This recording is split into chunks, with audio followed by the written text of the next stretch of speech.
are communicating with us. So we're about to end a little saga here, and we've heard close to 8 vocalizations. All quiet.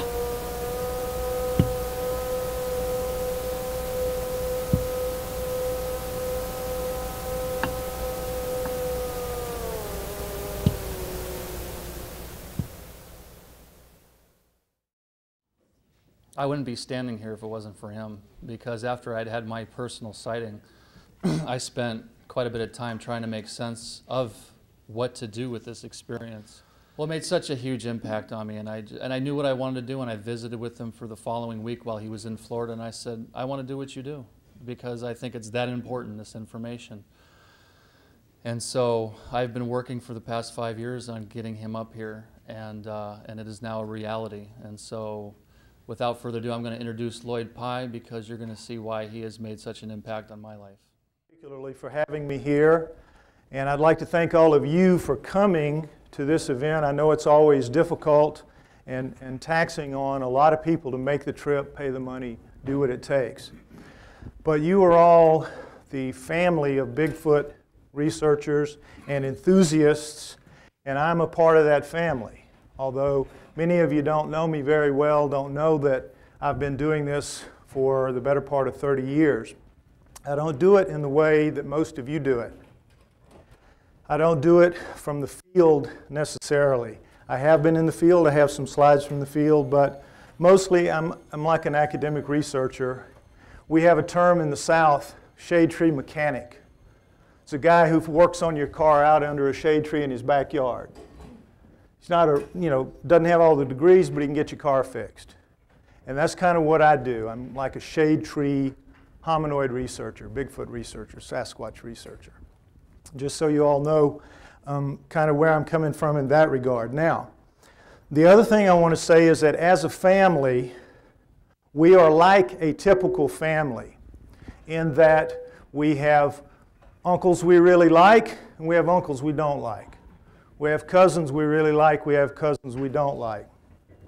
We get together, at least in the South, around the crawfish, boiled crawfish and shrimp and crabs, and we don't get along, we argue. There's no fun in getting along. We get in each other's faces. And I know that's what you do too. And that's the kind of family this is. But we are trying to sell something, a belief system that Bigfoot's real, Sasquatch is real, against a team, not a family, a team. A well put together, well disciplined, well organized, well coached team. And that team is the establishment of science that we are up against. Anthropologists, archaeologists, but everybody that calls themselves a scientist, has PhD after their name, thinks we are stupid, thinks we are off our rockers, except for the rare exceptions like Grover Krantz or Jeff Meldrum. But those guys went into the system and worked their way through it before they had some kind of epiphany that allowed them to completely change colors, change their position. Because you cannot get through the system unless you are a conformist. Try to imagine a 22-year-old just out of college going into a graduate program for anthropology, and he starts announcing that he's here to learn everything he can about Bigfoot type evidence. He's out. She's out. The system weeds you out until when you get that PhD, you have bought into the program. You are on the team. You have an ideology that you believe. And that ideology is that you are right and anybody that challenges anything you say is wrong. Because that's all you're told. That every teacher that teaches you knows what they're talking about and it's right. And every teacher that taught that person knew what they were talking about, and it was right. Even though the evidence of science is that it's nothing but one long series of corrected mistakes. At any particular point in time, believe that they are right, and anybody that challenges what they say is wrong. Ipso facto, wrong. And that's us. We're challenging them. We're challenging their belief system. And we're not doing it effectively because we don't have an ideology. We don't have an overarching view like they do. That evolution is the way it all works.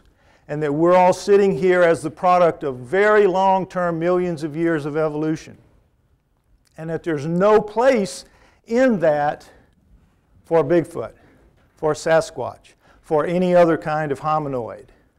They have a nice, neat, precise, tight worldview that makes sense to them, and they defend it. They defend it vigorously. If any of you have tried to go up against them, you have found out the hard way. They don't take prisoners. They buckle up their chin straps and they play full speed, full contact. And we wander around like the rabble we are because we don't have an ideology that can compete with them. We have a belief, and that's it. A belief in the reality of Bigfoot and Sasquatch. We need a larger view. We need an ideology. Now, what I'm going to do here tonight is present to you an option, an ideology, my own personal ideology. Take from it what you will, if you're interested, if you want to do that. But I feel like that until we collectively get behind something larger than just the view that Bigfoot's real, Sasquatch is real, and get away from the parochial position that is maintained here in the Pacific Northwest and also around other parts of the country. Until we get away from that and start looking for an ideology that can compete, we will stay in little small venues like this. We will be ridiculed in the media. We will not make headway. We will continue to be right where we are, just treading water, a squabbling, dysfunctional family. We need to change. Now, whether or not this will motivate any of you to change, you'll know in the end of a couple hours. But for right now, I want you to know what I'm going to be trying to do here as we go through these slides. Okay, first one, obvious. Darwinian evolution for dummies. The simple view of it is that everything evolves and everything out there is eat, survive, reproduce, and we stand there able to think, what's it all about? What's it all about? Why are we so different? Well, what they say, what Darwinians say, is that just like that, evolution, and we evolved from that one into us. Over millions of years, of course, but evolution, this is their boiled down ideology that they defend. I'm going to now try to begin to present an alternative view for you to consider. All right, next slide. The Miocene, something almost none of you will know anything about. The Miocene era, it lasted from 25 million years ago, somewhere out here, to around 5 million years ago, somewhere around here. But this is the teeth of it right here. The Miocene era. Now, you all would think that monkeys came first. They did. At about 35 million years ago, monkeys began to appear in the fossil record. But they are almost immediately eclipsed when the apes start appearing, the Miocene apes. Now, these are tailless apes, not monkeys, apes. Like gorillas, like chimps, supposedly. But you'll notice they are all over the place. And you will also notice that they have a good 20 million year run. 20 million years, these guys dominate monkeys. Monkeys have taken over in the last 8 to 10 million years in the fossil record. But what it says is that there were an awful lot of them, 22 genera, perhaps as many as 50 to 100 species. They don't know how many species. Like we have 2 chimps today, chimps and bonobos. We have 2 gorillas, mountain and lowland. So there were numbers of each one. Proconsul had like, I think, 5 or 6. And they were all different sizes. There were little bitty ones the size of dogs, dwarf size, human size, and big ones, bigger than humans. And Gigantopithecus, really big. Big as that. Well, this is kind of beginning to droop a little, but big. Big. And though we find a lot of fossils here, and they disappear in here, and we don't have any in Africa, where there were so many of them at one time, and then in the late Miocene, we don't have any chimp or gorilla fossils to speak of. That doesn't mean, you know, the old line that they give us, the absence of evidence is not evidence of absence. Just because you don't find the fossils doesn't mean they're not there. It's very hard to make a fossil. Keep that in mind. Very hard. You have to die under some very specific circumstances to make a fossil. You have to be like swept away in a flash flood and rolled up in the mud such that your body cannot be gotten at by scavengers. Or you have to be killed at the water hole, and before you can be fully consumed, something else, a herd of wildebeest or something, comes to the water hole and stomps you down into the mud, so again, you can't be fully consumed by scavengers. That's why there's so few fossils. And it has to do with where you live and what your environment is like at that particular time. Forests do not produce great fossils. You have to be at the edge, out at the edge, because you're not going to be dying at the water hole if you're living in a forest. You're not going to be getting swept away by too many flash floods. You got to be kind of out at the edges. So just understand that it's rare to get fossils, although we have a lot of them, and there are periods in which we have lots of them. But it could be that those Miocene apes have gone on from the beginning 22 million, 25 million years ago right on through. They didn't necessarily go extinct. Didn't necessarily go extinct. But they tell you that they all did. They all did, except for the 7 that we have now. The 2 types of chimps, the 2 types of gorillas, the orangutans, and the 2 gibbons and siamangs, the lesser apes. Why would all these guys go extinct? They're living, there's no colossal extinction event like the one that took out the dinosaurs. Why would they go extinct? They're living, for the most part, in forests. They're not living on savannas, you can bet that. If you're not running 40 miles an hour on a savanna, you are a snack treat for the cats out there. That's all you are, is a snack treat, if you're not running 40 miles an hour. They are living in trees. They are living in forests where they can scamper up or get away or hide or do something, or just in general stay away from the cats.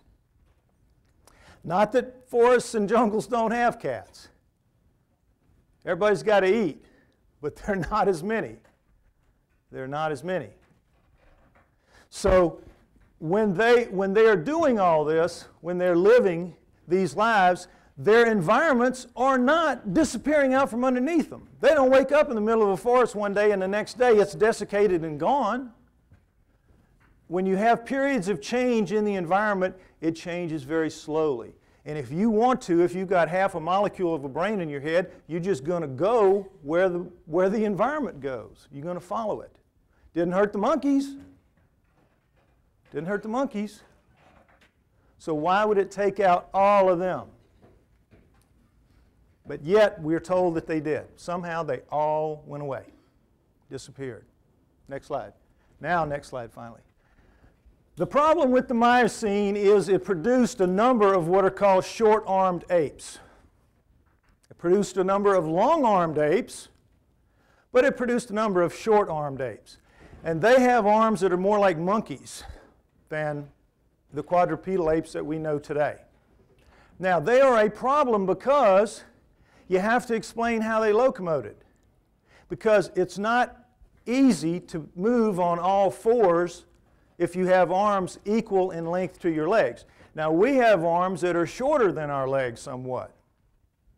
And the quadrupedal apes all have arms that are longer than their longer than their legs, excuse me, in order to move comfortably. So what about the short-armed apes? Well, what they say is, as you see, they would travel in trees like the monkeys do on top. But the problem with that is a monkey's got a tail for balance. Take away the tail, this gets pretty hard. Get up over 100 pounds and it gets real hard. And yet, they insist it had to be this way because they can't allow bipedal locomotion in the Miocene because that leads straight to Bigfoot. It leads straight to hominoids. So they leave out the possibility of bipedal walking in the entirety of the Miocene when it screams out that it might have been there because of the short-armed apes. Next slide. Now this is a long-armed Miocene ape, moved from whichever one it evolved from, right on down, and here it is today. A chimp obviously had a hair disease that costed its hair, but you get to see pretty clearly how it moves, how it locomotes. But in trees, because of the long arms, they can brachiate very much easier than could an ape that's this size with arms the same size as the legs, because you've got much more weight down here, bigger center of gravity, harder to hang up, and you have to have much stronger shoulders. Okay? Next slide. Let's go back to this was the answer when they're in the trees. What about when the short-armed apes get down on the ground? What do they do? Well, you see, this is the Darwinian answer, that they just shambled along like this with their knuckle dragging, with their knuckles dragging on the ground. Now, ask yourself, if you've been doing this for several million years, don't you think one of them says, Ethel, I think I got this far. Why don't I just maybe go up this side and see? Well, I can see a little better here. Wow. You know, you would think one of them got the idea to stand up a little bit higher, and then maybe a little bit higher, and then maybe a little bit higher, until, by George, this is better. Come here, Ethel, let me show you what I learned how to do. You know, I mean, really. Doesn't it seem an easy step to go from this knuckle dragging stuff up and become bipedal? Yes. I don't think they did this. I don't think that's the answer. But they, the other side, all buy that. I think it's ridiculous. Next slide. I think this is ridiculous too, frankly. This is the human evolution for dummies. We start out at around 4 million years ago with Australopithecines. They carry forward about 2 million years evolving into this, early Homos, Homo erectus. And they continue on for another couple million years to around 200,000 years ago genetically and 120,000 years ago in the fossil record when we appear, humans. And this is supposed to be a fairly smooth transition over time, one to another to another. When in fact, these are transformations, folks. They're huge transformations, and these guys don't change a heck of a lot in those 2 million years, and then until these guys appear, just as these appear, and then these go carry on for a couple million years, not changing a whole heck of a lot, and then suddenly these appear, radically different in every case. Radically different. They're not transitions, they are transformations. Transformation. Something happens. Big changes. Next slide. You see Australopithecine right here. Early Homo, Homo erectus. Big, not even human. Big change. Big modifications. Next slide. These are the early Australopithecines, the Australopithecine types. Afarensis africanus, famous Lucy, Robustus boise. A pair of upright walking chimps for all intents and purposes, a pair of upright walking gorillas for all intents and purposes, including the sagittal crests. Upright walking chimps, upright walking gorillas at 4 million years ago, give or take a million or two, down to around 2 million years ago. Try to start keeping these numbers in mind. 4 million years ago to around 2 million years ago, give or take. Next slide. The most famous of the Australopithecines, Lucy, 3.2 million years ago. I hope you've all heard of her, at least heard of her. Very complete skeleton, about 40% mirror image. You get a good look at her. Now, one of the things they will do, I mean, there's no question she's walking upright, got the hips, got the knee, she's upright. She's on 2 legs, no doubt about it. But what they do to kind of fake you out, part of the brainwashing to make you think what you think about these things is, they make her look as human as possible, always. They make these things look as human as possible. Because why? They get the grant money. The guys that are finding the pre-humans get the money. Follow the money. And so they do little tricks like bumping her shoulder up too high here because they got the whole bone here, bumping this one up equal to it, and then bumping this one up a little from this because they want that fingertip to be up around where ours goes instead of down about here where it actually belongs. Vince Lombardi said football is a game of inches. So is anthropology. So is anthropology. Okay? Game of inches. Next slide. Okay, Homo habilis erectus Neanderthal. These are the really sinking in now deep into the pre-humans. Pre-humans they're called. The Australopithecines are considered pre-humans too. Anything at all is considered pre-human as long as it walks upright. That is the hallmark of becoming human, walking upright. Science keeps that exclusively for us. For us. If it walks upright, it's us. These folks all did, even though they don't look very human. You saw how lacking in humanity were the Australopithecines. They're just as bad.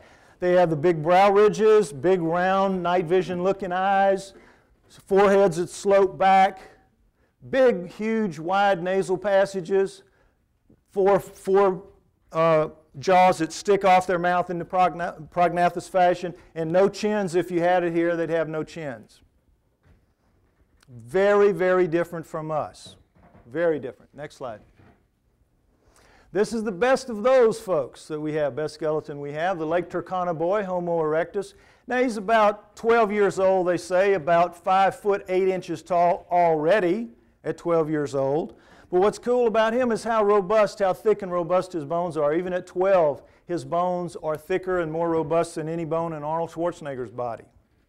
He was a brute. He was a beast already.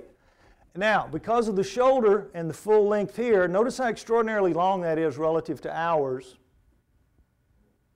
You got the fingertip down pretty close to where it belongs. Kind of hard to hide it. You with it? All these little things are important. Next slide. Now, what the other side shows us as part of the brainwashing is, every time you get a depiction of these creatures, of any kind of early pre-human, what do you have?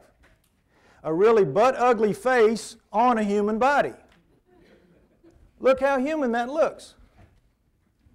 They can't argue about the faces because we got the skulls. But we don't have a whole lot of the body bones, and even though we do, as you've seen, we've got enough to know better, they still put them with these slender, human-looking bodies. Next slide.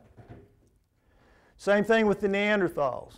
Butt-ugly face, human-type body. To make you believe they've got it under control, they know the story, and this is how it happened.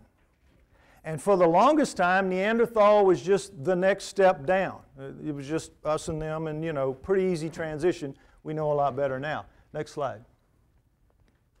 Neanderthals are very different. Very, very different. So much so that now we know genetically that we probably weren't related. But you still get passionate arguments that we interbred with them and we diluted them and that we carry their traits within us. And we could indeed carry a few. I believe there could have been interbreeding, but not a lot. I don't think a lot. But I think the story of Zana out of Russia, which I'm sure you all know, of the interbreeding there between humans and an Alma, indicate that it is possible, and I believe that it is. But I don't believe a lot. I don't believe a lot. And this shows one of the things about them that was different. They have this huge nasal passage, very different than ours, and they have these inner bones we don't have. No sign of, not even vestigial. A very different kind of nose, a very different kind of creature. It's, I think, safe to assume that you might find these things in many. These are very fragile, by the way, and are very seldom found with fossils, but you might find them in more than the Neanderthals. Next slide. Another look at Neanderthal thigh bone, human thigh bone, Neanderthal fingertip, human fingertip. Look how robust, how strong, how incredibly strong the Neanderthals were relative to us. How do we know that? Because your bone density is a function of the torque that your muscles can generate. I mean, what's the point of having muscles that can out-torque your bones? They're just going to snap when you go to lift something heavy. If you're looking at bones like this, you're looking at something that's very, very strong, just like the Lake Turkana boy. Robust. Not gracile, not human-like, with a butt-ugly head. Not even close. Next slide. Okay, this is a a Cro-Magnon hand, but essentially Cro-Magnons are the early forms of us. This is our hands. And this thumb, this hand, is designed for gripping things like handles on tools and axes, and it's for manipulating. It's a different kind of hand than a Neanderthal. Next slide. See the difference? This thumb is good for bracing something in the hand, bracing and holding in stone tools, hand axes, stone tools. This is a hand designed for it. But also look at the strength in this thing. Look at the size of these bones, the attachments. You saw the fingertip. Powerful, powerful, powerful relative to us, Neanderthal, the one going right up against us and overlapping with us. Next slide. This is to show that a Neanderthal hand had fine grip capabilities. Of course, yes. We all have that. Things have got to eat. They've got to be able to pick berries off bushes. Sure, they can do that. They use this to say, well, see, their hand was as good as ours, as flexible as ours, so it's a very human-type hand. Now, next slide. Look at the chimp. He can do that. Chimp can do it. It's no big deal. No big deal. Next slide. Pre-human versus human skeletons. I want to spend a little time on this. Pre-human versus human skeleton. Okay, something happened in here. These guys just go, big jump here. Look at them all. They have just what you saw in those pictures. Again, they have big round night vision kind of eyes. They have big heavy brow ridges. They have foreheads that slope back off their heads. They have long arms, especially long from shoulder to elbow, that bring their fingertips down around their knees. They have a squeezed-in musculature up here that creates these kind of upside-down triangle rib cages because they need more muscle to lift those heavy, big, long arms out, so they develop a bigger girdle in here. And then you have us with our shorter, lighter arms, and so we have less muscle up here, and we have the rounder rib cage. Completely different.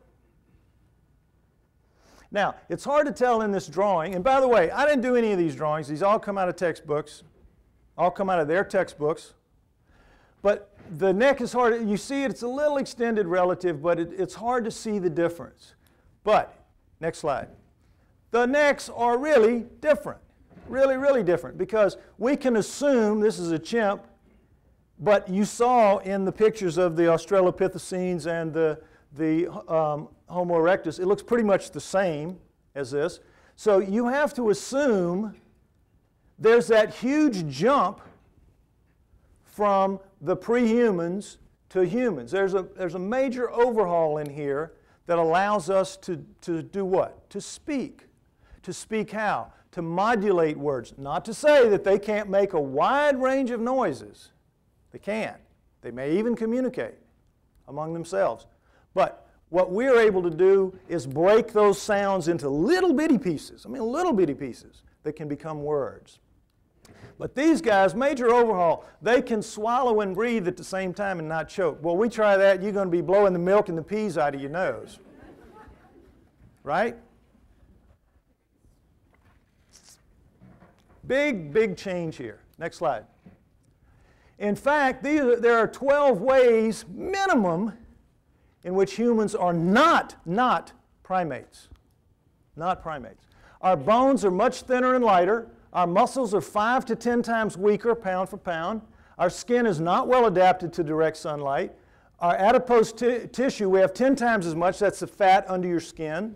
You cut us deeply and severely, and the cut's just going to open because of the fat, and it isn't going to heal without stitches, and could well get infected and die. You cut them up pretty bad. They're like a horse. It'll go back together and heal, and everything has that ability to self-heal but us. We've got that fat. Body hair missing, patterns reversed. We don't have a lot of body hair relative to primates, and the pattern is completely reversed. Now figure this out. Why? They're thick on the back and light on the front, and we swapped it around. Heavy on the front, light on the back. What selective advantage is there to that? Why would nature bother? Okay, head hair and nails must be trimmed. Now, what were we thinking? Where's the advantage in that? Just to give the women something to complain about? My hair, my nails, Sorry, I'm just teasing. I'm just teasing. But you get the point. That was not a good move. That was not a good move by Mother Nature. It's better to just have, like sending the kids to school in a uniform. Everybody looks the same. What are you complaining about? Everybody looks the same. If you could just, if all our hair ended at the same length and our nails, and that was a good thing. Why did we give it up? Skulls and brains, not in the same ballpark. Not even close. Locomotion, most obvious difference. Primates, remember. Speech, we just saw. Throat's completely redesigned. Sex, no sign of typical estrous cycles. Genetic disorders, we have over 4,000. Very few among them. We have over 4,000. What were we thinking? How do we do this? And most of all, we decided to give up a couple of chromosomes, a couple of whole chromosomes to become what we are. We ought to have about 20 more, it would seem to me.